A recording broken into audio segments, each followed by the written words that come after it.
പാലത്തായ് പീഡന കേസിൽ ബി.ജെ.പി. നേതാവ് പത്മരാജനെതിരായിട്ടുള്ള ശിക്ഷാവിധി അല്പസമയത്തിനകം പ്രഖ്യാപിക്കും. പ്രതിക്കെതിരെ കൃത്യമായ തെളിവുണ്ടെന്നും ബലാത്സംഗം കുറ്റം തെളിഞ്ഞുവെന്നും കോടതി കണ്ടെത്തി. തലശ്ശേരി പോക്സോ പ്രത്യേക കോടതിയാണ് വിധി പറയുന്നത്. 4ാം ക്ലാസ്സുകാരിയെ പീഡിപ്പിച്ച കേസിലാണ് ഈ വിധി. പത്മരാജന് പരമാവധി ശിക്ഷ ഉറപ്പാക്കണമെന്ന് പ്രോസിക്യൂഷൻ വാദിച്ചിട്ടുണ്ട്. KV ബൈജു വിവരങ്ങൾ നൽകും. ബൈജു, 3 മണിക്കാണോ വിധി പ്രഖ്യാപനം ഉണ്ടാവുക?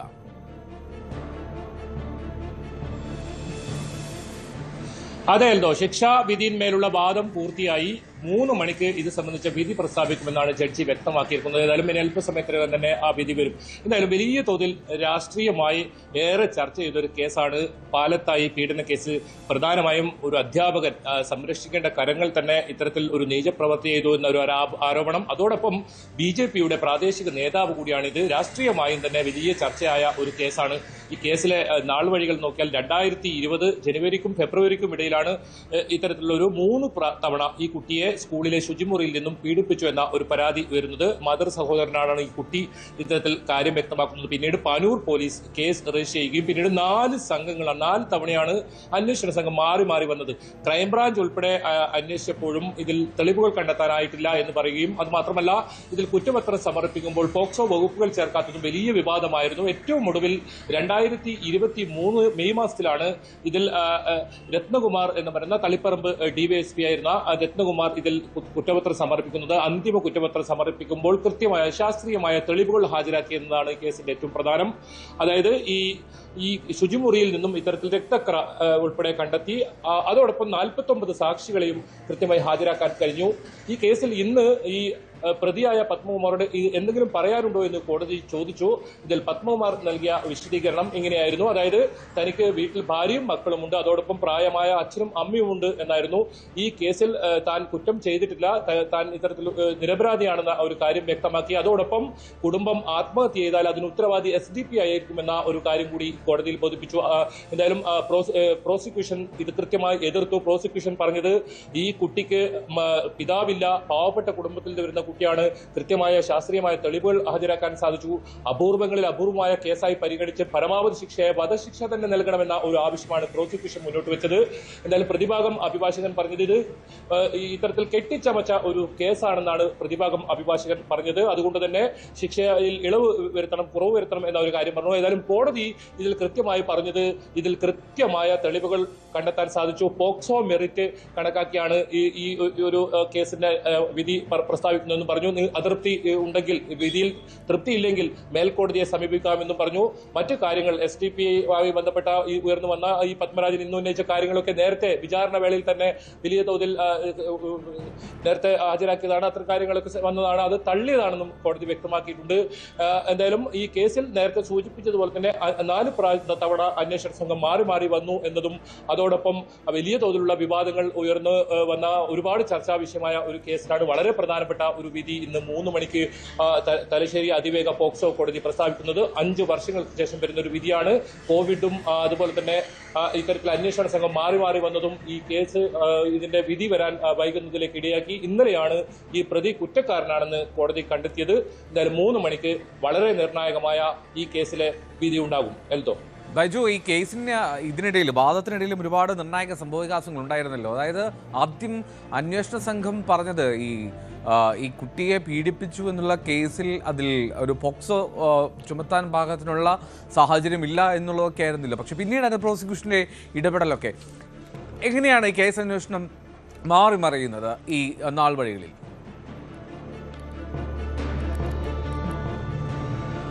എൽദോ, ഈ കുട്ടിയുടെ അമ്മയുടെ നിരന്തരമായ പോരാട്ടം തന്നെയാണ് ഈ കേസ് കൃത്യമായി ഇതിന്റെ ഒരു വിധിയിലേക്ക് ഇപ്പോൾ ഇത്തരത്തിൽ കുറ്റക്കാരനാണെന്ന് കണ്ടെത്തുകയും അതിന്റെ ശിക്ഷാവിധി പ്രസ്താവിക്കുകയും ചെയ്യുന്ന ഒരു സാഹചര്യം ഉണ്ടായത്. എൽദോ സൂചിപ്പിച്ചതുപോലെ തന്നെ ഈ കേസിൽ ആദ്യം അന്വേഷിച്ച സംഘങ്ങൾ, പ്രത്യേകിച്ച് ക്രൈംബ്രാഞ്ച് ഉൾപ്പെടെ പോക്സോ വകുപ്പുകൾ ചുമത്താത്തതും ഇത്തരത്തിൽ പീഡനം കണ്ടെത്താൻ സാധിച്ചില്ല എന്ന തരത്തിലുള്ള കാര്യങ്ങളൊക്കെ വരികയും അത് രാഷ്ട്രീയമായി പോലും BJP പോലും ഇതിൽ പ്രതിരോധിക്കാൻ രംഗത്തിറങ്ങുന്ന സാഹചര്യം ഉണ്ടായിരുന്നു. അങ്ങനെയൊക്കെ വലിയ തോതിൽ ചർച്ചയായ ഒരു വിഷയത്തിലാണ് 2020 2023 ഞാൻ നേരത്തെ സൂചിപ്പിച്ചതുപോലെ തന്നെ മെയ് മാസത്തിൽ ഈ ഒരു രത്നകുമാറിന്റെ മേൽനോട്ടത്തിൽ ഉണ്ടായ അന്വേഷണത്തിൽ ഈ ശുചിമുറിയിൽ നിന്നും ഈ രക്തക്കറ കണ്ടെത്തുന്നത്. അതായത് 3 തവണയാണ് 2020 ജനുവരി മുതൽ ഫെബ്രുവരി വരെയുള്ള കാലഘട്ടങ്ങളിൽ 3 തവണ പീഡിപ്പിച്ചെന്നാണ് ഇതിൽ പരാതി ഉണ്ടായിരുന്നത്. അങ്ങനെ ആ ഒരു രക്തക്കറ കണ്ടെത്തുകയും അത് ശാസ്ത്രീയമായി തെളിയിക്കാൻ സാധിച്ചു എന്നാണ് പ്രോസിക്യൂഷൻ പറയുന്നത്. അത് തന്നെയാണ് ജഡ്ജും വ്യക്തമാക്കിയത്. ജഡ്ജി പറഞ്ഞതും ഇതിൽ കൃത്യമായ തെളിവുകൾ കണ്ടെത്താൻ സാധിച്ചു. ബലാത്സംഗത്തിനും പോക്സോ കേസിനും കൃത്യമായ തെളിവുകൾ കണ്ടെത്താൻ സാധിച്ചു എന്ന് തന്നെയാണ് കോടതി വ്യക്തമാക്കിയിരിക്കുന്നത്. നേരത്തെ ഉണ്ടായ അന്വേഷണം എല്ലാം ഇത്തരത്തിൽ വലിയ തോതിൽ വിവാദം ഉണ്ടാകുന്ന സാഹചര്യം ഉണ്ടായിരുന്നു. പക്ഷേ അപ്പോഴും ഈ പ്രതിഭാഗം അഭിഭാഷകൻ വ്യക്തമാക്കുന്നത് അന്നത്തെ അന്വേഷണ ഉദ്യോഗസ്ഥരായ രത്നകുമാർ ഇപ്പോൾ തളിപ്പറമ്പിലെ ശ്രീകണ്ഠാപുരത്ത് LDF-ന്റെ സ്ഥാനാർത്ഥിയാണ്. ഈ ഉദ്യോഗസ്ഥൻ ഈ കേസ് കെട്ടിച്ചമച്ചതെന്നാണ് ഈ പ്രതിഭാഗം അഭിഭാഷകൻ വ്യക്തമാക്കിയിട്ടുള്ളത്. അതോടൊപ്പം മറ്റൊരു കാര്യം ചൂണ്ടിക്കാട്ടിയത് PP ദിവ്യ കേസിലെ അഭിഭാഷകൻ കൂടിയാണ് പത്മ ഈ കേസിലെ അന്വേഷണ ഉദ്യോഗസ്ഥൻ കൂടിയായിരുന്നു രത്നകുമാർ എന്ന കാര്യം കൂടി ഈ പ്രതിഭാഗ അഭിഭാഷകൻ ഉന്നയിക്കുന്നുണ്ട്. അങ്ങനെ കെട്ടിച്ചമച്ച ഒരു കേസാണ് ഇത് എന്ന് പറയുമ്പോഴും കോടതി കൃത്യമായി ഇതിൽ കെട്ടിച്ചമച്ച കേസല്ല, ഇതിൽ കൃത്യമായ തെളിവുകൾ കണ്ടെത്താൻ ഉണ്ടായിട്ടുണ്ട്.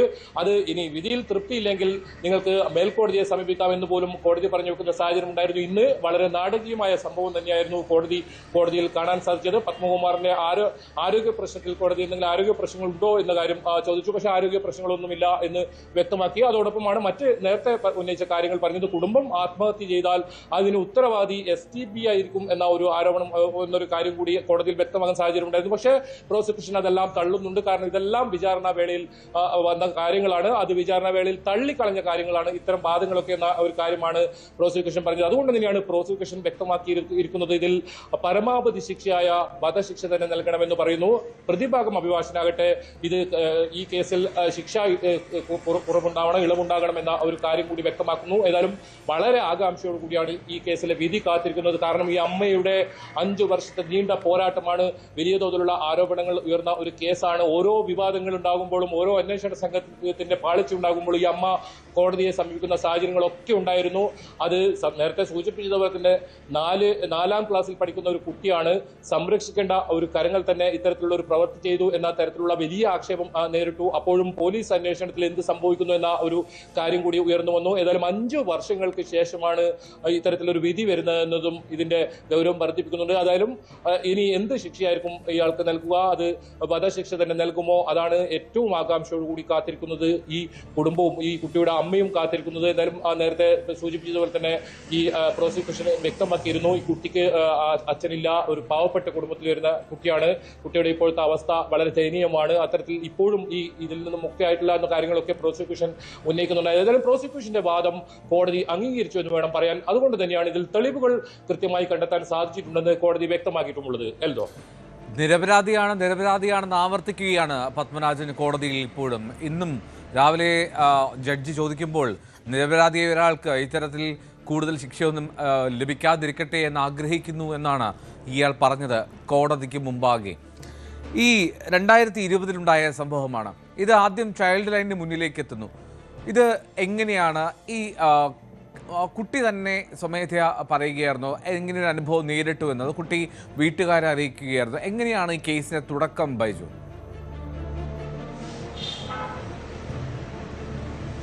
എൽദോ, 2020 ജനുവരിയിലും ഫെബ്രുവരിയും ഇടയിൽ 3 തവണ ഈ കുട്ടിയെ ശുചിമുറിയിൽ നിന്നും ലൈംഗിക പീഡനത്തിന് ഇരയാക്കിയെന്നാണ് ഈ കേസ്.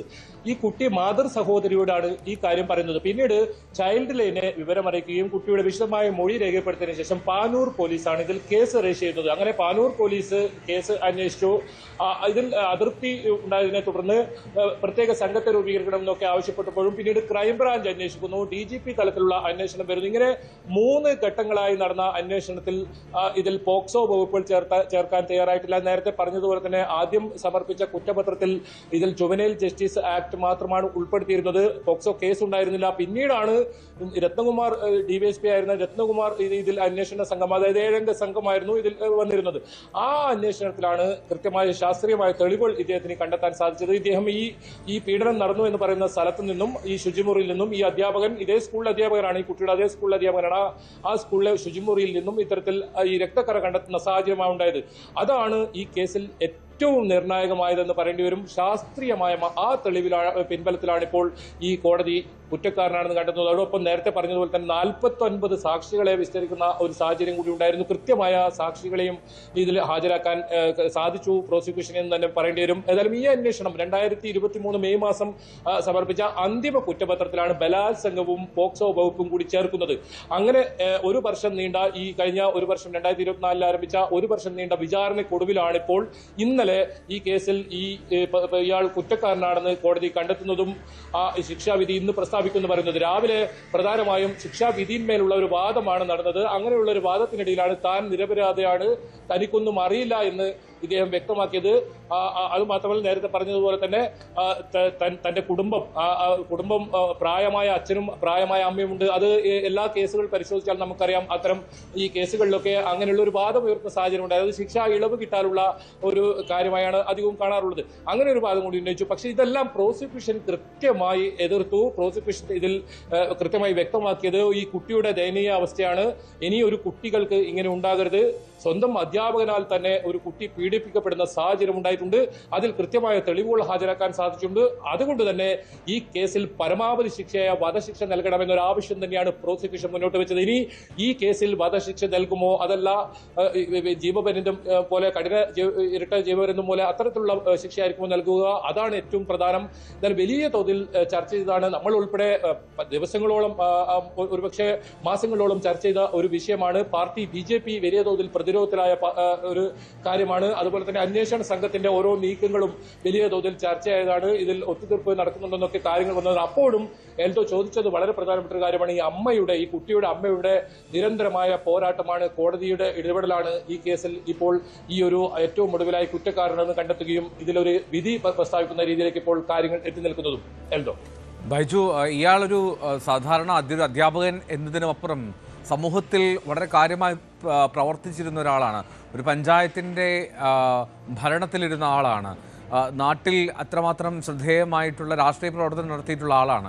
ഇയാളെ പറ്റി അതിനു മുമ്പ്, ഈ ഒരു കേസ് വരുന്നതിന് മുമ്പ് ഉള്ള ഒരു വർത്തമാനത്തിലെങ്കിൽ പോലും ഇങ്ങനെ ഒരു രീതിയോ അല്ലെങ്കിൽ കുട്ടികളോട് മോശമായി പെരുമാറുന്ന സ്വഭാവമോ അത്തരം ഒരു വൈകൃതമോ ഉള്ളതായി ആർക്കെങ്കിലും തോന്നിയിട്ടുണ്ടോ? ഇതാണോ ആദ്യമായിട്ട് റിപ്പോർട്ട് ചെയ്യപ്പെടുന്നത്? കൂടുതൽ അന്വേഷണം ഇത് സംബന്ധിച്ചുണ്ടായിട്ടുണ്ടോ ഇയാൾക്കെതിരെ? ഇയാളുടെ ഒരു പതിവ് രീതിയാണോ എന്നറിയുന്നതിനായി.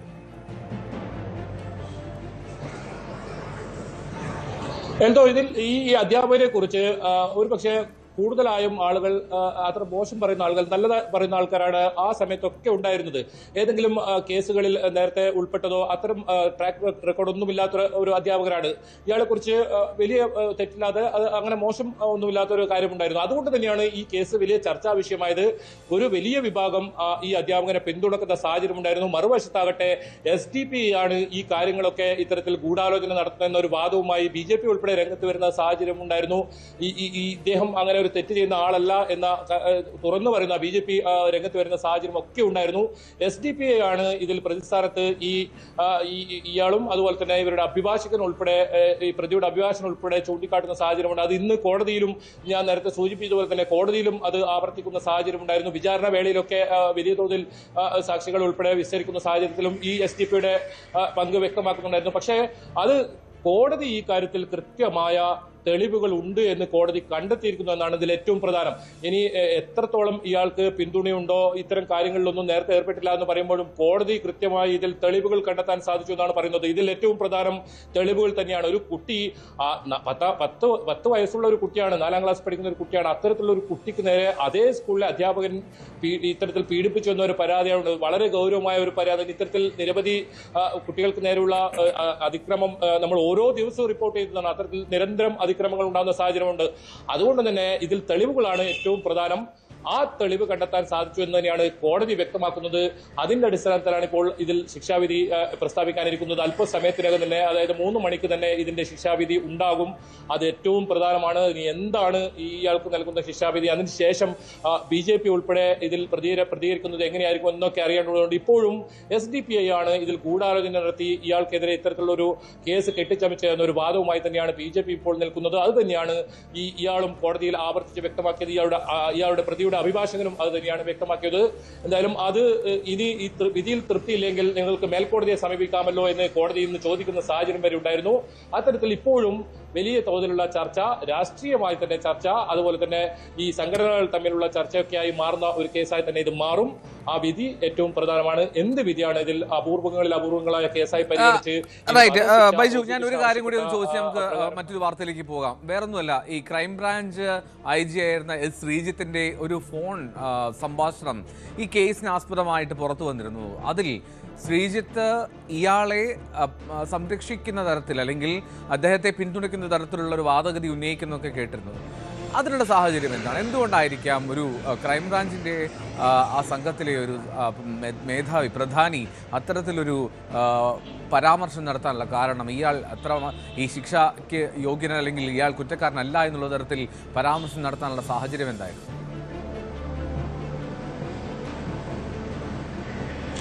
എൽദോ, ഇതിൽ ശ്രീജിത്തിന്റെ നേതൃത്വത്തിലുള്ള ക്രൈംബ്രാഞ്ച് സംഘമാണ് ഏറ്റവും ഈ ഡിവൈഎസ്പി അന്വേഷിക്കുന്നതിന് മുമ്പ് അന്വേഷിച്ചിരുന്നത്.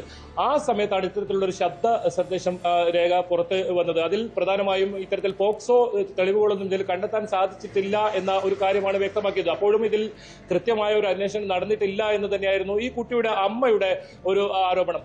അങ്ങനെയാണ് ആ ഒരു ക്രൈംബ്രാഞ്ച് അന്വേഷണത്തിൽ പോക്സോ വകുപ്പ് ഒഴിവാക്കിക്കൊണ്ട്, അതായത് ജുവനൈൽ ജസ്റ്റിസ് ആക്ട് മാത്രം ഉൾപ്പെടുത്തിക്കൊണ്ട് ഇത് ഇങ്ങനെ ഈ ഒരു കോടതിയിൽ കുറ്റപത്രം സമർപ്പിക്കുന്നത്. ആ കുറ്റപത്രം സമർപ്പിച്ചതിന് തൊട്ടു പിന്നാലെ ഇയാൾക്ക് ജാമ്യം ലഭിക്കുന്ന ഒരു സാഹചര്യം കൂടി ഉണ്ടായിരുന്നു.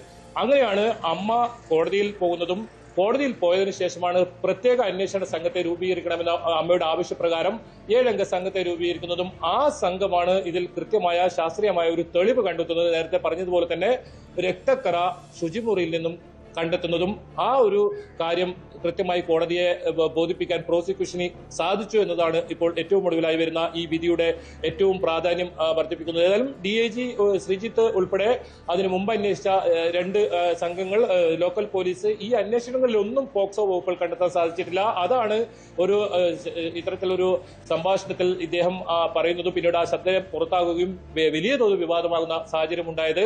എന്തായാലും അതെല്ലാം മറികടന്ന് 2023 അന്തിമ കുറ്റപത്രം സമർപ്പിക്കുമ്പോഴേക്കും ഇതിൽ ബലാത്സംഗം അതുപോലെ തന്നെ പോക്സോ ഈ 2 വകുപ്പുകൾ ചേർക്കുന്ന സാഹചര്യമാണ് ഉണ്ടായത്. ഇനി ഇത്തരത്തിലുള്ള വാദങ്ങൾ ഉയർന്നു വന്നാലും കോടതിയിൽ ഇത് തെളിയിക്കുക എന്നതാണ് അതിൽ ഏറ്റവും പ്രധാനം. കോടതി അത് കൃത്യമായി തെളിവുകൾ ഉണ്ട് എന്ന് വ്യക്തമാക്കി കഴിഞ്ഞു. ഇയാൾ കുറ്റക്കാരനാണെന്നും കണ്ടെത്തി കഴിഞ്ഞു. ഇനി എന്ത് ശിക്ഷയാണ് ഇയാൾക്ക് വിധിക്കുന്നതെന്നാണ് ഇതിൽ ഏറ്റവും പ്രധാനം. പൂർണ്ണമായിട്ടും അതിൽ എന്താണ് ശിക്ഷ വരുന്നത് എന്നുള്ളത് കാത്തിരിപ്പിലാണ്. 3 മണിക്കാണ് ശിക്ഷാവിധി ഉണ്ടാവുക എന്നാണ് പറയുന്നത്. ഇനി ഇയാൾ ഇന്ന് കോടതിയിൽ തൻ്റെ ഭാര്യ ആത്മഹത്യ ചെയ്താൽ അതിൻ്റെ പൂർണ്ണ ഉത്തരവാദിത്തം SDPIക്കാണെന്നുള്ള വാദഗതിയൊക്കെ ഇന്ന് ഉന്നയിക്കുകയും ചെയ്തു. 3 മണിക്ക് തലശ്ശേരി പോക്സോ പ്രത്യേക കോടതി ജഡ്ജി MT ജലജ റാണി ആണ് ഇന്നലെ ഈ കുറ്റം കണ്ടെത്തിയത്. എന്താണെങ്കിലും അതിൽ ഇന്ന് വിധി പ്രഖ്യാപനവും ഉണ്ടാകുമെന്നാണ് മനസ്സിലാക്കേണ്ടത്. 2020 ഈ കേസിനാസ്പദമായിട്ടുള്ള സംഭവം 3 തവണ കുട്ടിയെ സ്കൂളിലെ ഈ ശൗചാലയത്തിൽ പീഡനത്തിനിരയാക്കി എന്നുള്ളതാണ് കേസ്. KV ബൈജു ആണ് വിവരങ്ങളുമായി ചേർന്നത്. തിരികെ എത്താം ഇടവേളയ്ക്ക് ശേഷം. സ്വബോധത്താൽ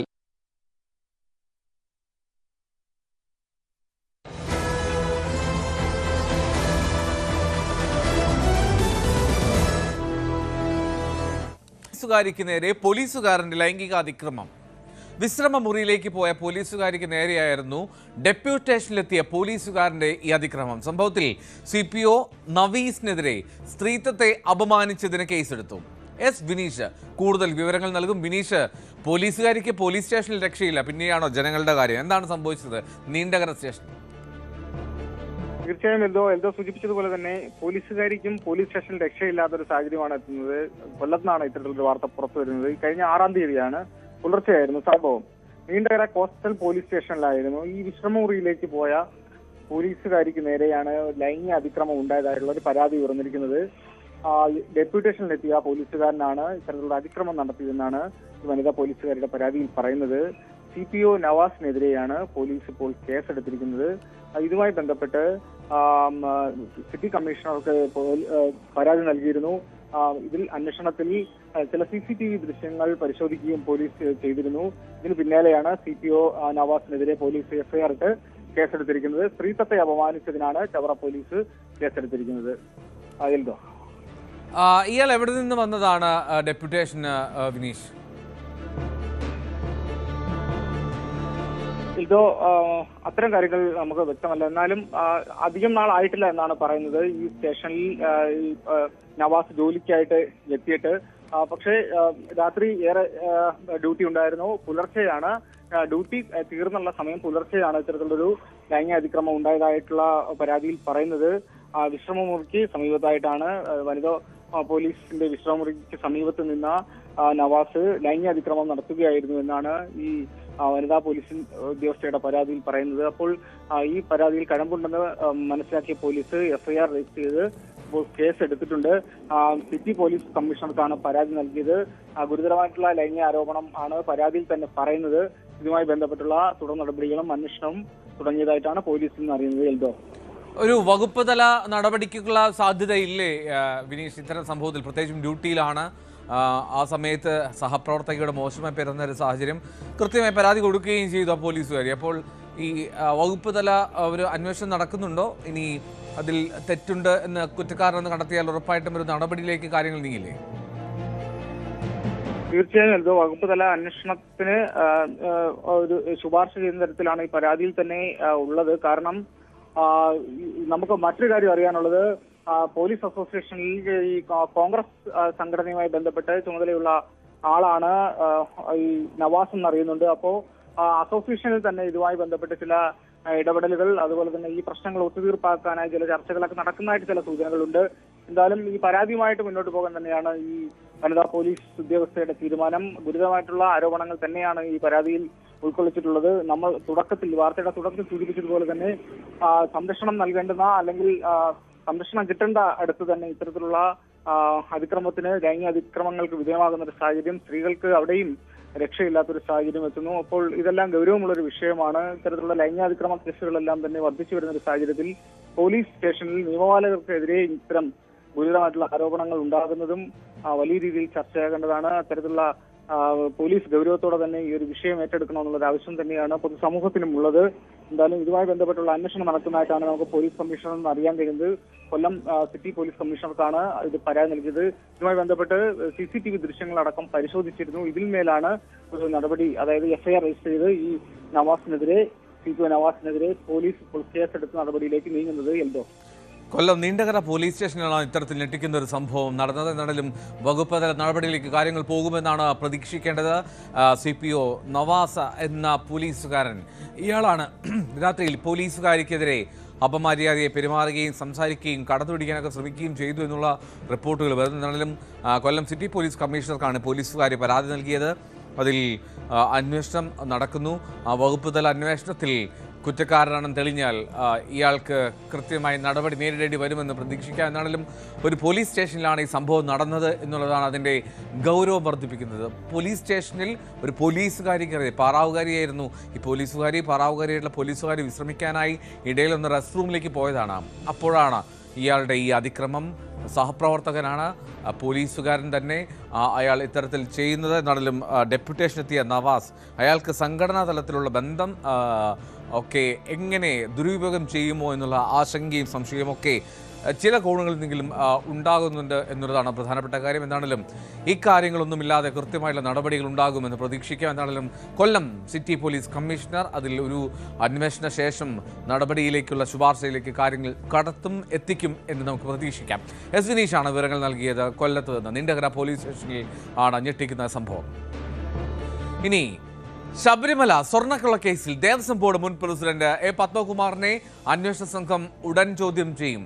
പത്മകുമാർ തേടിയ സമയപരിധി അവസാനിച്ച സാഹചര്യത്തിൽ അന്വേഷണ സംഘം വീണ്ടും നോട്ടീസ് നൽകും. അടുത്ത ഇടക്കാല റിപ്പോർട്ട് ഹൈക്കോടതിയിൽ സമർപ്പിക്കും മുൻപ് പത്മകുമാറിനെയും വാസുവിനെയും ഒരുമിച്ചിരുത്തി ചോദ്യം ചെയ്യാനാണ് നീക്കം. ഡാൻ കുര്യൻ കൂടുതൽ വിവരങ്ങൾ പങ്കുവെക്കും. ഡാൻ, അടുത്ത ചെസ് നമ്പർ അത് പത്മകുമാറിനേതാണ് എന്നുള്ള കാത്തിരിപ്പ് തന്നെയായിരുന്നു. അത് ഉടനുണ്ടാകുമോ?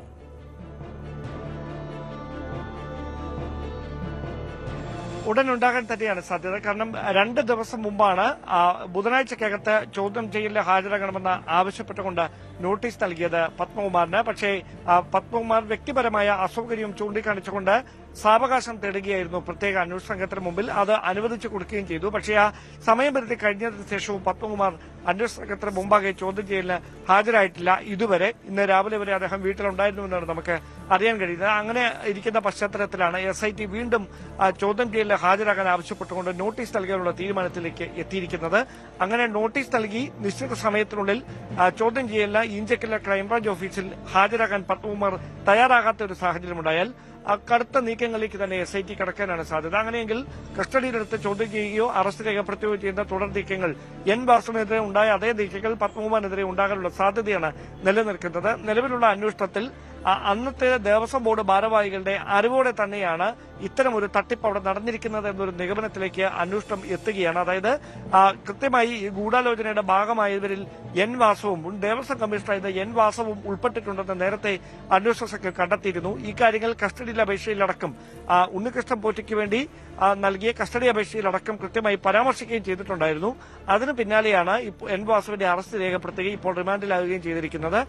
എന്തായാലും പത്മകുമാറിനെ വിശദമായി ചോദ്യം ചെയ്തതിന് ശേഷം വീണ്ടും വാസുവിനെ കസ്റ്റഡിയിലെടുത്ത് വിശദമായ ചോദ്യം ചെയ്യലിന് വിധേയനാക്കാനുള്ള നീക്കമാണ് SIT നടത്തിക്കൊണ്ടിരിക്കുന്നത്. അതിന് മുന്നോടിയായിട്ടാകും പത്മകുമാറിന് ഈ ചോദ്യം ചെയ്യലിന് ഹാജരാകാൻ ആവശ്യപ്പെട്ടുകൊണ്ട് നോട്ടീസ് നൽകുക. ഉടൻ തന്നെ ഈ ചോദ്യം ചെയ്യൽ നടന്നേക്കുമെന്നാണ് വിവരം.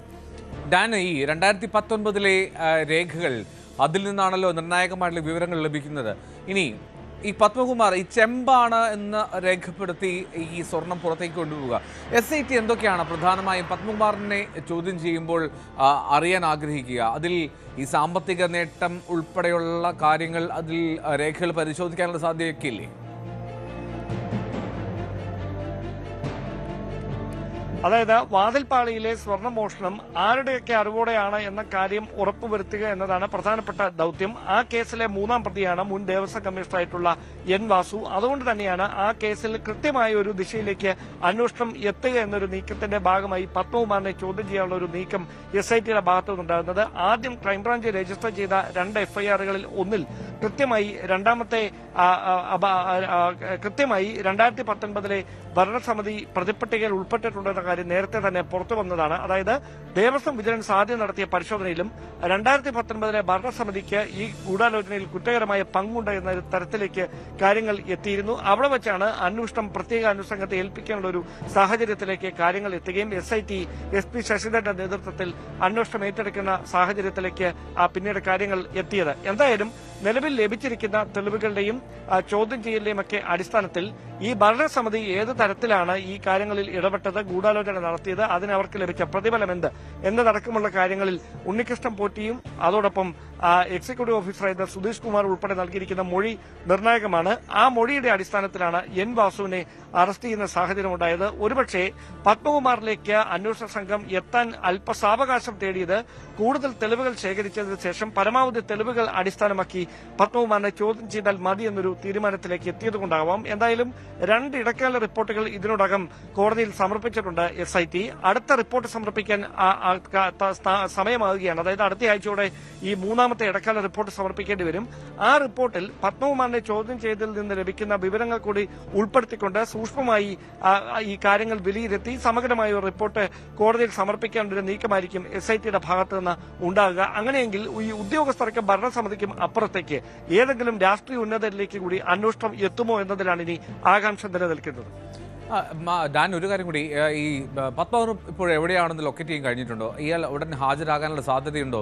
ഇനി മറ്റൊന്ന്, ഹാജരായാൽ അവിടെ അറസ്റ്റിനുള്ള സാധ്യത കൂടുതലാണ്. ഇനി പത്മകുമാറിന്റെ അറസ്റ്റ് ഉണ്ടായാൽ അവിടെ വാസുവിനെയും പത്മകുമാറിനെയും ഒരുമിച്ചിരുത്തി തന്നെ ചോദ്യം ചെയ്യാനായിരിക്കുമല്ലോ ശ്രമം. അങ്ങനെയാണെങ്കിൽ കൂടുതൽ പേരുകൾ, കൂടുതൽ ആളുകളുടെ അറസ്റ്റിലേക്ക് കാര്യങ്ങൾ നീങ്ങും എന്നുള്ള ഒരു പ്രതിസന്ധി കൂടി സർക്കാരിനുണ്ടായി. അല്ലെങ്കിൽ അങ്ങനത്തെ ഒരു കാര്യം കൂടി നമ്മൾ മുൻകൂട്ടി കാണണ്ടേ?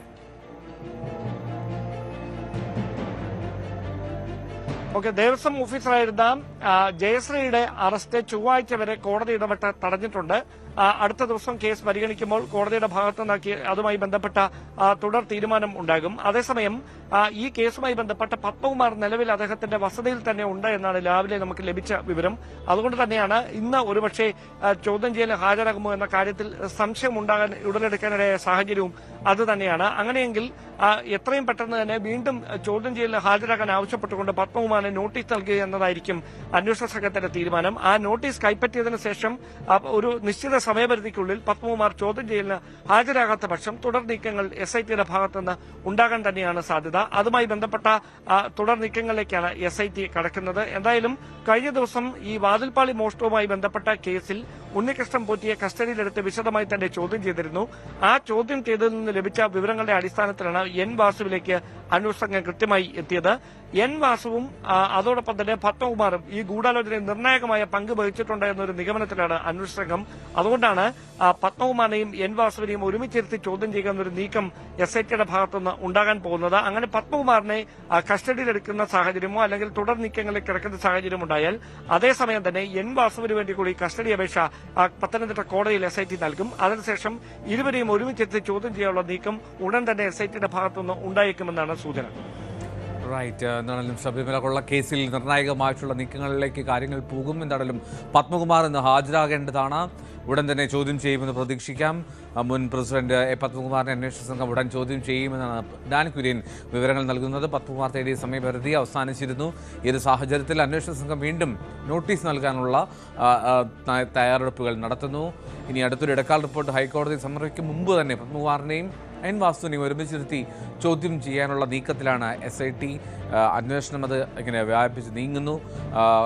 എന്തൊക്കെ വിഷയങ്ങളിൽ SIT പത്മകുമാറിൽ വിവരങ്ങൾ തേടുമെന്നുള്ളതൊക്കെ പ്രധാനപ്പെട്ടതാണ്. എന്തൊക്കെ സാമ്പത്തിക നേട്ടമുണ്ടാക്കിയിട്ടുള്ള കാര്യങ്ങൾ പരിശോധിക്കാനുള്ള സാധ്യതയുണ്ട്. അങ്ങനെ പത്മകുമാറിലേക്ക് കാര്യങ്ങൾ നീങ്ങുന്നു എന്നാണ് മനസ്സിലാക്കുന്നത്. അദ്ദേഹം വീട്ടിൽ തന്നെ ഉണ്ട് എന്നാണ് മനസ്സിലാവുന്നത്. ഇതുവരെയും അദ്ദേഹം ഹാജരാകാൻ തയ്യാറായിട്ടില്ല. ഡാൻ കുര്യൻ തിരുവനന്തപുരത്ത് നിന്ന് ചേർന്നു. ജമ്മു കശ്മീരിലെ നൌഗാം പോലീസ് സ്റ്റേഷനിലുണ്ടായ സ്ഫോടനത്തിൽ അട്ടിമറി സാധ്യതകൾ തള്ളി ജമ്മു കശ്മീർ പോലീസ്. പരിശോധനയ്ക്കിടെയാണ് സ്ഫോടനമുണ്ടായതെന്നും മറ്റു ഊഹാപോഹങ്ങൾ അനാവശ്യമാണെന്നും ജമ്മു കശ്മീർ DGP നളിൻ പ്രഭാത് പ്രതികരിച്ചു. A huge quantity of explosive substances, chemicals and reagents were also recovered from Faridabad on 9th and 10th of November 25. This recovery, like the rest of the recoveries which we have done, was transported and kept securely in the open area of police station Nowgam. As part of the prescribed procedure, the samples of the recovery had to be forwarded for further forensic and chemical examination. On account of the voluminous nature of the recovery, this process was going on for the past 2 days, which means yesterday and day before, by the FSL team. Due to the unstable and sensitive nature of the recovery, the sampling process, the handling was being done with extreme caution, with utmost caution by the FSL team. However, unfortunately, during this course, last night around 11:20 p.m., an accidental explosion has taken place. Any other speculation into the cause of this incident is unnecessary. In this unfortunate incident, 9 people have lost their lives, 1 personnel of SIA, 3 personnel of the FSL team, 2 crime-fighting photographers, 2 revenue officials who were basically part of the magistrates team, 1 tailor who was associated with the team. In addition, 27 police personnel, 2 revenue officials and 3 civilians from the adjacent areas have received injuries. The injured were immediately evacuated to the nearest hospital where they are being treated as we speak. The building of the police station has been very severely damaged, and even the adjacent buildings have suffered. They have also been affected. The extent of this damage is being ascertained. The cause for this unfortunate incident is being inquired into. J&K Police stands in solidarity with the families of the deceased in this hour of grief. ഇന്നലെ രാത്രിയിലുണ്ടായ സ്ഫോടനത്തിൽ 9 പേരാണ് മരിച്ചത്, 29 പേർക്കാണ് പരിക്കേറ്റത്. ഫരീദാബാദിൽ നിന്ന് പിടിച്ചെടുത്ത സ്ഫോടക വസ്തുക്കൾ പരിശോധിക്കുന്നതിനിടെയാണ് ഈ അപകടമുണ്ടാകുന്നത്.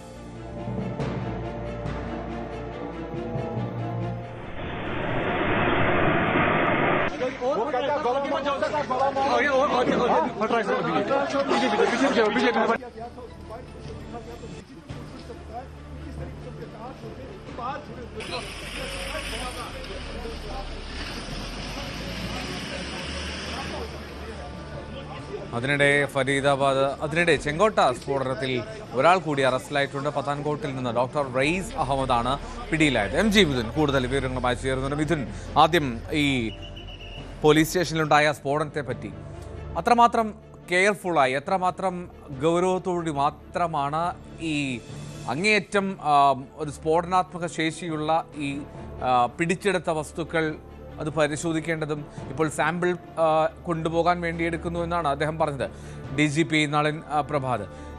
അപ്പോഴും ഇത്രമാത്രം പരിചയസമ്പന്നരായിട്ടുള്ള ഫോറൻസിക് ഡിപ്പാർട്ട്മെൻറ്റിലെയും മറ്റ് ആളുകൾക്കും ഒരു പിഴവുണ്ടാകാനുള്ള സാഹചര്യം എന്താണ്? ഈ മറ്റു ഊഹാപോഹങ്ങളിലേക്ക് പോകേണ്ട എന്ന് അദ്ദേഹം പറയുമ്പോഴും എങ്ങനെ അബദ്ധവശാലാണെങ്കിൽ അത്തരത്തിൽ എങ്ങനെ ഇങ്ങനെയൊരു സ്ഫോടനത്തിലേക്ക് കാര്യങ്ങൾ എത്തി എന്നുള്ളതാണ്. കാരണം മരിച്ചവരുടെ എണ്ണം 9 ആണ്. തീർച്ചയായും അത് തന്നെയാണ് വലിയ സംശയം ജനിപ്പിക്കുന്നത് എന്നുള്ളത് തന്നെയാണ്. കാരണം ഇത്തരത്തിൽ ഈ ഒരു ഊഹാപോഹങ്ങളൊന്നും തന്നെ ഇല്ല. ഇതൊരു അട്ടിമറിയല്ല, ഒരു ആക്സിഡൻ്റൽ ബ്ലാസ്റ്റ് മാത്രമാണ് ഇത് എന്നാണ് DGP വ്യക്തമാക്കിയിരിക്കുന്നത്. പക്ഷേ അത് അല്ല എന്ന് തെളിയിക്കുന്ന തരത്തിലുള്ള സാഹചര്യങ്ങളാണ് അവിടെ നിന്ന് കാണാൻ സാധിക്കുകയും ചെയ്യുന്നത്. പ്രത്യേകിച്ച് ചെങ്കോട്ടയിലുണ്ടായ സ്ഫോടനത്തെക്കാൾ വലിയ മാരകമായ രീതിയിലാണ് ഈ നൗഗാം പോലീസ് സ്റ്റേഷനിൽ കഴിഞ്ഞ ദിവസം രാത്രി 11:20 വലിയ സ്ഫോടനം ഉണ്ടാകുന്നത്. അതും ഇത്തരത്തിൽ പരിശോധനയ്ക്കിടെയാണ് എന്ന് ഇപ്പോൾ DGP ഉൾപ്പെടെയുള്ളവർ പറയുന്നു. ജമ്മു കാശ്മീർ പോലീസ് അത് തന്നെയാണ് ആവർത്തിച്ച് പറയുകയും ചെയ്യുന്നത്. അതായത് കഴിഞ്ഞ ദിവസങ്ങളിലും സമാനമായ രീതിയിൽ ഈ ഒരു സ്ഫോടക വസ്തുക്കൾ ഈ പിടിച്ചെടുത്ത ഫരീദാബാദിൽ നിന്ന് പിടിച്ചെടുത്ത ഏകദേശം 3000 കിലോയിലധികം അമോണിയം നൈട്രേറ്റ് സ്ഫോടക വസ്തുക്കളായിരുന്നു ഉണ്ടായിരുന്നത്. അവ പരിശോധിക്കുന്നുണ്ടായിരുന്നു. അതിൻ്റെ സാമ്പിളുകൾ പരിശോധനയ്ക്കായി അയക്കുന്നതിന് വേണ്ടിയായിരുന്നു ഈ പരിശോധന നടത്തിയത്. അതിൽ വിദഗ്ധ സംഘങ്ങൾ ഈ ഒരു പരിശോധനയുടെ ഭാഗമായി ഈ പോലീസ് സ്റ്റേഷനിൽ ഉണ്ടായിരുന്നു എന്നാണ് DGP പറയുകയും ചെയ്യുന്നത്. അപ്പോഴുണ്ടായ ചില പാളിച്ചകൾ, അങ്ങനെ ഒരു പാളിച്ചകൾ സംഭവിക്കാൻ പറ്റുന്നതാണോ എന്നുള്ളതാണ് ഏവരും ഉയർത്തുന്ന ചോദ്യം. അതുതന്നെയാണ് ഇതിന് സംശയം ജനിപ്പിക്കുകയും ചെയ്യുന്നത്. മറ്റൊന്ന്, ഈ സ്ഫോടനം ഉണ്ടായതിനു ശേഷം ഇന്ന് രാവിലെയോടുകൂടി ഈ ജെയ്ഷെ മുഹമ്മദ് ഭീകരരുടെ ഭാഗത്തു നിന്ന് അതിൻ്റെ നിഴൽ സംഘടനകളൊക്കെ ഇതിൻ്റെ അവകാശവാദവുമായി രംഗത്ത് വന്നു. ഈ അട്ടിമറിക്ക് പിന്നിൽ അല്ലെങ്കിൽ ഈ ഒരു സ്ഫോടനത്തിന് പിന്നിൽ തങ്ങളാണ് എന്ന അവകാശവാദവുമായി അവർ രംഗത്ത് വരുന്നൊരു പശ്ചാത്തലം. അതിന് പിന്നാലെയാണ് DGP തന്നെ നേരിട്ട് മാധ്യമങ്ങളെ കണ്ട് ഇതിൻ്റെ ഒരു വിശദീകരണം നൽകുകയും ചെയ്തത്. പക്ഷേ ഈ പിടിച്ചെടുത്ത 3000 കിലോയിലധികം അമോണിയം നൈട്രേറ്റ് ഈ ഒരു നൗഗാം പോലീസ് സ്റ്റേഷനിൽ ഉണ്ടായിരുന്നു എന്നുള്ളതാണ് ഒരു ചോദ്യം. അതിലൊരു വ്യക്തമായ മറുപടി DGPയുടെ ഭാഗത്തൊന്നും ഉണ്ടായിട്ടില്ല. ഈ പൊട്ടിത്തെറി ഉണ്ടാകുമ്പോൾ പ്രത്യേകിച്ച് ആ ദൃശ്യങ്ങളിൽ നമുക്ക് കാണാൻ സാധിക്കുന്നുണ്ട്. പൂർണ്ണമായും ഈ പോലീസ് സ്റ്റേഷൻ പൂർണ്ണമായും തകർന്നിരിക്കുന്നു. സമീപ പ്രദേശങ്ങളിലെ വീടുകൾക്ക് വലിയ രീതിയിൽ കേടുപാടുകൾ സംഭവിച്ചിട്ടുണ്ട്. അവിടെ ഉണ്ടായിരുന്ന വാഹനങ്ങൾ പൂർണ്ണമായും കത്തിനശിച്ച നിലയിലാണ്. അതായത് ഒരു സ്ഫോടനം ഉണ്ടാക്കിയ ആ ഒരു ദൃശ്യം അത്രത്തോളം ഭയാനകരമായ രീതിയിലാണ്. അതിൽ 9 പേർക്ക് ജീവൻ നഷ്ടപ്പെട്ടിരിക്കുന്നു എന്നുള്ളതാണ്. ഇതിൽ 4 പോലീസ് ഉദ്യോഗസ്ഥരുണ്ട്, 3ഓളം ഈ റവന്യൂ ഡിപ്പാർട്ട്മെൻറ്റിലെ ഉദ്യോഗസ്ഥരുണ്ട്, 2 ക്രൈം ഫോട്ടോഗ്രാഫർമാർ ഇതിൽ ഉൾപ്പെടുന്നു. ഒരു സാധാരണക്കാരനായിട്ടുള്ള ഈ പോലീസിനെ സഹായിച്ച സമീപവാസിയായിട്ടുള്ള പ്രദേശവാസിയായിട്ടുള്ള ഒരു വ്യക്തിയും ഈ 9 പേരിൽ കൊല്ലപ്പെട്ട ഈ 9 പേരിൽ ഉണ്ട് എന്നുള്ളതാണ്. അതിൽ 29ഓളം പേർക്ക് ഗുരുതരമായി പരിക്കേറ്റിട്ടുണ്ട്. മാരകമായി പരിക്കേറ്റ 5 പേർ ഇപ്പോഴും അതീവ ഗുരുതരാവസ്ഥയിൽ തുടരുന്നു എന്നുള്ളതാണ് നമുക്ക് ലഭ്യമാകുന്ന റിപ്പോർട്ട്. അത്രത്തോളം പേർക്ക് ജീവഹാനി സംഭവിച്ച, അത്രത്തോളം പേർക്ക് ജീവന് മണ്ണിടുന്ന ഒരു സ്ഥിതിവിശേഷം അത് ഇങ്ങനെ ലാഘവത്തോട് കൈകാര്യം ചെയ്തു. വേണ്ട സുരക്ഷാ ക്രമീകരണങ്ങൾ ഒരുക്കാതെ അത്രത്തോളം ലാഘവത്തോടെയാണോ ഈ കാര്യങ്ങൾ കൈകാര്യം ചെയ്യുന്നതെന്നുള്ള രീതിയിലുള്ള ചില കാര്യങ്ങളുണ്ട്. എന്തായാലും ആഭ്യന്തര മന്ത്രാലയം ഇത് സംബന്ധിച്ച് കൃത്യമായ അന്വേഷണത്തിന് കടക്കുമെന്നാണ് നമുക്ക് മനസ്സിലാക്കാൻ സാധിക്കുന്നത്. വൈകിട്ട് ഒരു റിവ്യൂ മീറ്റിംഗ് ഉണ്ട്. റിവ്യൂ മീറ്റിംഗിന് ശേഷം ഇതിൽ വ്യക്തമായ ഒരു മറുപടി ലഭ്യമാകുമെന്നാണ് കരുതുകയും ചെയ്യുന്നത്. എന്തായാലും നിലവിലെ സാഹചര്യത്തിൽ അന്വേഷണം മറ്റൊരു ഘട്ടത്തിലേക്ക് കടക്കുന്നതിനിടയിൽ കൂടിയാണ് ഈ സ്ഫോടക വസ്തുക്കൾ പൊട്ടിത്തെറിച്ച് വലിയ അപകടമുണ്ടായിരിക്കുന്നത് എന്നുള്ളതാണ്. അതിൻ്റെ അന്വേഷണങ്ങൾ ഒരു വശത്ത് എന്തായാലും നടക്കുകയും ചെയ്യും. മറ്റൊന്ന്, ഒരു സംശയം ജനിപ്പിക്കുന്ന ഒരു പ്രധാനപ്പെട്ട കാര്യമെന്ന് പറയുന്നത് ഈ സ്ഫോടക വസ്തുക്കൾ, അതായത് ഏകദേശം 30 കിലോയിൽ താഴെ മാത്രമാണ് ഈ ഉമർ നബി ഈ കാറിൽ വെച്ചുകൊണ്ട് പോയത് അവിടെ ചെങ്കോട്ടയിൽ സ്ഫോടനം നടന്നതെന്നുള്ളതാണ്. അപ്പോൾ 3000 കിലോ പൊട്ടിത്തെറിച്ചിട്ടുണ്ട് എങ്കിൽ, അല്ലെങ്കിൽ അവ മുഴുവൻ ഇവിടെ ഉണ്ടോ, അങ്ങനെയാണ് എങ്കിൽ ഇത് ഏതെങ്കിലും തരത്തിലൊരു സ്പാർക്ക് വന്നാൽ പൊട്ടിത്തെറിക്കുന്ന ഒരു സ്ഫോടക വസ്തുക്കളല്ല എന്നുള്ളത് തന്നെയാണ്. അതിന് കൃത്യമായ രീതിയിലുള്ള ചില കാര്യങ്ങളുണ്ട്. ആ പ്രോസസ്സ് നടത്തിയാൽ മാത്രമേ ED പോലത്തെ ഇത്തരത്തിലുള്ള അമോണിയം നൈട്രേറ്റ് പോലത്തെയുള്ള മാരകമായിട്ടുള്ള സ്ഫോടക വസ്തുക്കളൊക്കെ ബ്ലാസ്റ്റ് ചെയ്യാൻ സാധിക്കൂ എന്നുള്ളതാണ്. അപ്പോൾ അങ്ങനെ ഏത് രീതിയിൽ ബ്ലാസ്റ്റ് ഉണ്ടായി എന്നുള്ളൊരു ചോദ്യം അവശേഷിക്കുകയും ചെയ്യുന്നുണ്ട്. അതൊക്കെ ഒരു അന്വേഷണത്തിന്റെ പരിധിയിൽ വരുമെന്നുള്ളതാണ്. മറ്റൊന്ന്, ഈ ചെങ്കോട്ടയിലെ ബ്ലാസ്റ്റുമായി ബന്ധപ്പെട്ടുള്ള കാര്യമാണ്. അത് കൂടുതൽ പേരിലേക്ക് നീങ്ങുന്നു എന്നുള്ള വിവരങ്ങൾ കൂടി ഈ ഒരു ഘട്ടത്തിൽ പുറത്തു വരുന്നുണ്ട്. ഇതിന്റെ ഭാഗമായി ഇന്നൊരു ഡോക്ടർ കൂടി ഇത്തരത്തിൽ പത്താൻകോട്ടിൽ നിന്ന് പിടിയിലായിട്ടുണ്ട്. ഈ ഡോക്ടർ ഈ ഗൂഢാലോചനയുടെ ഭാഗമായിട്ടുണ്ട് എന്നാണ് അന്വേഷണ സംഘം പറയുകയും ചെയ്യുന്നത്. അതിൻ്റെ ഭാഗമായി വിവിധ ഇടങ്ങൾ കേന്ദ്രീകരിച്ച്, വിവിധ ആളുകളെ കേന്ദ്രീകരിച്ച്, വിവിധ പ്രൊഫഷണലുകളെ കേന്ദ്രീകരിച്ച്, ഡോക്ടർമാരെ കേന്ദ്രീകരിച്ചൊക്കെ വ്യാപകമായ തെരച്ചിൽ, വ്യാപകമായ പരിശോധന ഇപ്പോൾ NIA ഭാഗത്തു നിന്ന് നടക്കുന്നുണ്ട്. അങ്ങനെയാണ് ഈ റയീസ് അഹമ്മദ് എന്ന ഈ പത്താൻകോട്ട് നിന്ന് അറസ്റ്റിലായിട്ടുള്ള ഡോക്ടറിലേക്ക് കൂടി അന്വേഷണം എത്തുന്നത്. മറ്റൊന്ന്, ഈ ഫരീദാബാദിൽ നിന്ന് അറസ്റ്റിലായിട്ടുള്ള ഷഹീൻ എന്ന യുവതിയെ കേന്ദ്രീകരിച്ച്, അതായത് യുവതിയായിട്ടുള്ള ഡോക്ടറെ കേന്ദ്രീകരിച്ച് കൂടുതൽ അന്വേഷണങ്ങൾ നടക്കുന്നുണ്ട്. കാരണം ഇവർ പല ഘട്ടങ്ങളിലായി വിവിധ ഇടങ്ങളിൽ ഇതിൻ്റെ ഗൂഢാലോചനയിൽ പങ്കെടുത്തിട്ടുണ്ട്. ഇവരായിരുന്നു ഇതിൽ മുഖ്യ ആസൂത്രകരിൽ ഒരാളായ വ്യക്തി കൂടിയാണ് ഈ യുവതിയായിട്ടുള്ള ഡോക്ടർ എന്ന് കൂടി പറഞ്ഞു വെക്കുന്നുണ്ട്. ഉമർ നബിയും ഈ ഷഹീനും ചേർന്നാണ് ഈ കാര്യങ്ങളൊക്കെ ആസൂത്രണം ചെയ്ത രീതിയിലേക്കാണ് കാര്യങ്ങൾ പോകുന്നത്. അങ്ങനെയാണ് ഇപ്പോൾ അന്വേഷണ സംഘം പറഞ്ഞു വരുന്നത്. മറ്റൊന്ന്, കൂടുതൽ ഡോക്ടർമാർ ഇതിൽ ഉൾപ്പെട്ടിട്ടുണ്ട്. വിദേശ രാജ്യങ്ങളിൽ നിന്ന് ഇവർക്ക് സഹായം ലഭിച്ചിട്ടുണ്ട്. തുർക്കിയിൽ നിന്നാണ് ഇതുമായി ബന്ധപ്പെട്ട് സഹായം ലഭിച്ചത്. അതിൻ്റെ വിശദാംശങ്ങൾ NIAക്ക് ലഭ്യമായത് ഈ അദീൽ അഹമ്മദ് എന്ന ഡോക്ടറെ ചോദ്യം ചെയ്തതോടുകൂടിയാണ്. അദീലിൻ്റെ സഹോദരൻ ഈ വിദേശത്താണ്. ഇയാൾക്കായി റെഡ് കോർണർ നോട്ടീസ് അടക്കം പുറപ്പെടുവിച്ചിട്ടുണ്ട്.